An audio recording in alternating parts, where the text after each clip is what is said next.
How's it going, everybody? Welcome back to the channel. Today what I want to talk about is ways that you can find the best birding locations in your area. Coming up.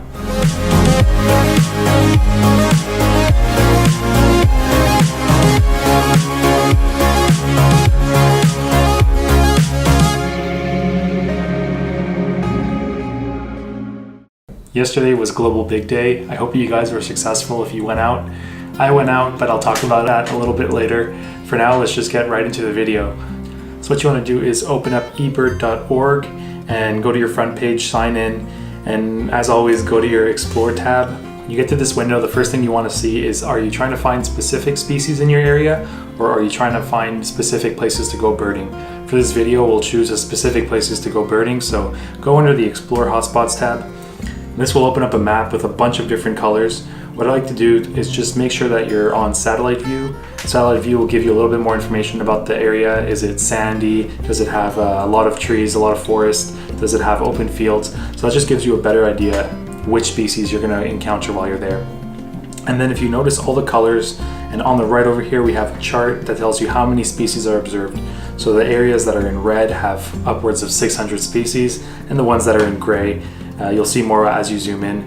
They're a little bit lower on the spectrum with 0 to 50. So I'll use my specific area, which is Nova Scotia. So if we just come in here, and then as you zoom in, you see these colors a little bit better. I'll go to this point right here because it's in the Halifax area. As you zoom in a little bit closer, you'll start seeing all these individual hotspots pop up, and that's all there is to it really. You just have to go around and try to find hotspots in your area that are either around this orange or red color, and just click on them. It'll give you all the information, directions, bar charts, height counts. Click on them and see specific species that are found there and seen there, and you can see recent species too, so sometimes it's as early as that same day. Extremely useful tool, especially if you're new to birding or you're going to a new area. This is all I use really, unless I'm after a specific target species. I showed you quickly how to find new birding spots in your area, or if you're visiting a new area, where exactly to go. But if you're interested in finding specific species, go back and click here on the Species Map tab. This will bring you to a map window just like the Explore Hotspots map. And all you have to do is type in a specific species name in the left-hand corner over here.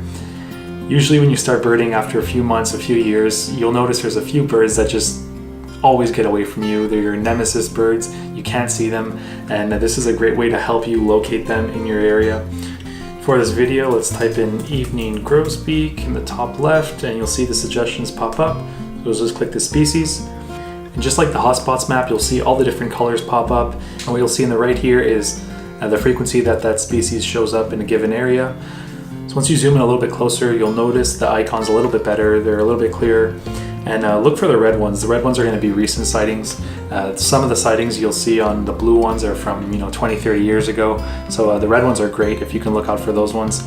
Just click around, same thing like the hotspots. Just click around, see what looks interesting to you. If you like the location, what I would suggest sometimes is put that location in on Google Maps and take a really specific look, because sometimes that location might be somebody's backyard or something. So just be cautious of which ones you're going to. You don't want to drive all the way out to a location to try to find a certain species, and then you find out that it's somebody's yard and you won't be able to see it. So yeah, using this with Google Maps is great, and that's just how you find specific species. So tying this into the hotspots gives you really all the information you need to go out and look for new birds, look for new birding locations.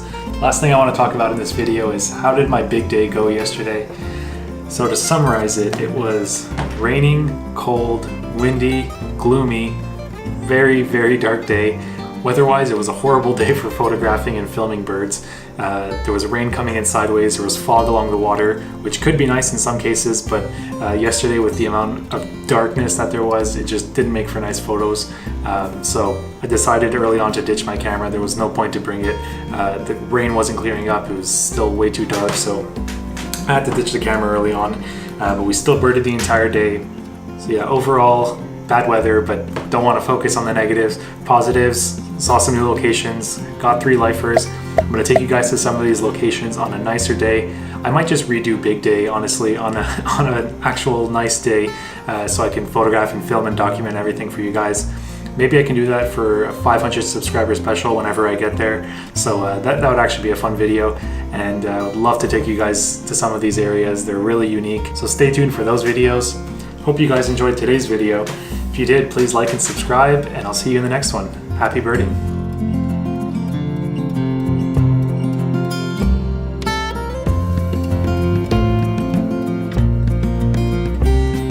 But see, hundreds and hundreds of individuals.